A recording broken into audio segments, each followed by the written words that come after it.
Your brain is the most powerful weapon in the world. Once you put away your phones and your computers and all that we have nowadays, yeah, it's great. We're up to date. But your brain is the only thing you have when you're going through depression, when you're going through hard times, when you're going through death, real life. You can't Google that, man. You're alone.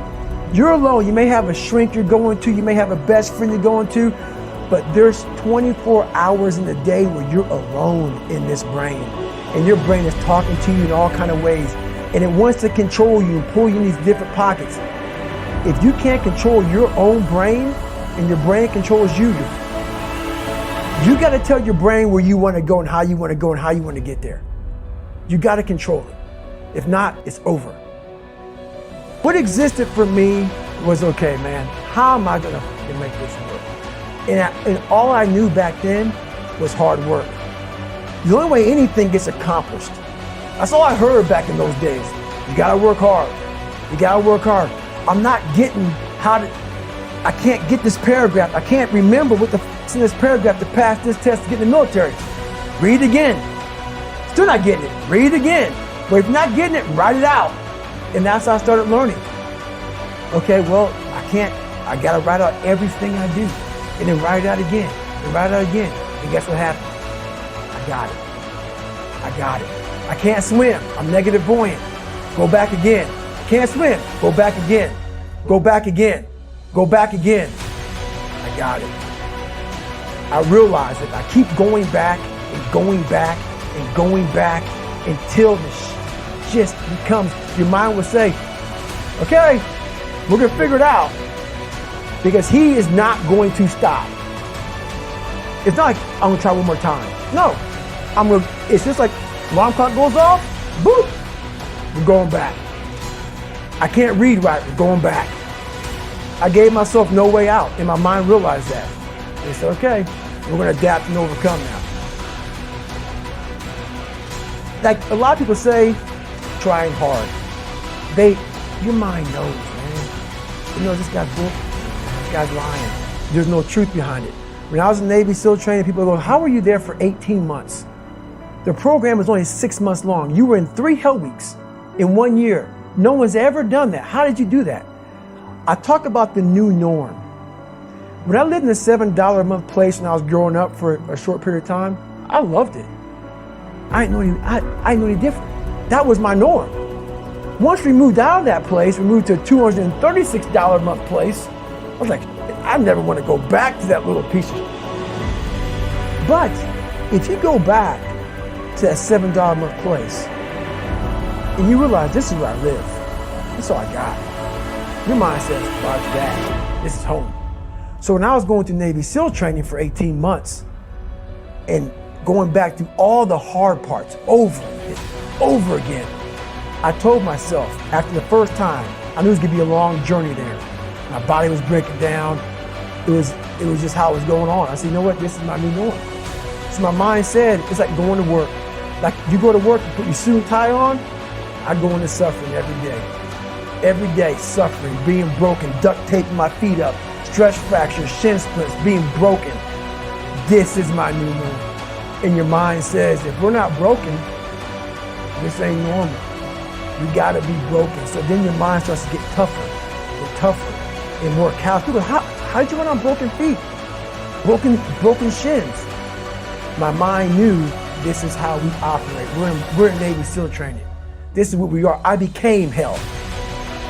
And that became my new norm. I gave myself no way out. There was nothing outside these walls of hell. Nothing. I love God, but for a short period of time, I became the devil because that was hell. I became the boss, the owner, the CEO of Navy SEAL training. That was my mindset. And that's how you get through things. You immerse yourself in wherever it is, and you become that. You become that and give yourself no way out. When I was 297 pounds and I was fat as hell trying to be a Navy SEAL, the scariest thing in the world to me, even to this day, was that could have been the rest of my life. I thought then I was trying hard. That's the scariest thing in the world. I thought then, 297 pound, working for Ecolab, spraying for cockroaches, making $1,000 a month. I thought that was me at my 100% potential. Come to find out, a few years later, I wasn't anywhere near that. 106 pounds less, graduated Navy SEAL training, went on to do all these other things. Looking back on that, that was me trying hard. That's why people gotta understand, what is in us, we have no idea until we start trying hard. And I mean really trying hard, where you're obsessed with, hey, this is my new norm. My new norm is that, wow, this isn't always fun. It's not always meant to be fun. And that's when you know you're trying hard. People hear my story and think this guy's sadistic. I realize how the brain works. I figured out how the brain works. I'm a scared kid, and that's what gives me so much power. I had no foundation, and I built this off of just researching the mind. The feeling you get is basically invincibility. You realize that you can't do it all the time. When you need to do it, I know I can go to a place that I can live in. And when you know that you can run on broken legs, and you can do certain things that a lot of people can do, but they're not willing to do, this power, this sympathetic nervous system of fight or flight, and you're fighting. It gives you this charge of energy of when you're sitting there at 3:30, 4 o'clock in the morning, and you're duct taping your feet up because they're broken, and you're doing it by yourself, and you're going through arguably one of the hardest training in the world. And these guys, most of them are healthy, and you're going through it broken, and you're already at a disadvantage, but you're still there. You can feed into that and tap into that for a lot of power. But if you look at it, well, I'm broken, man. I'm not gonna make it. But if you look at it as, man, I'm broken and I'm still here. And I'm fighting, and I'm gonna find a way to get through this, because I have no other place to go. It gives you a lot of power.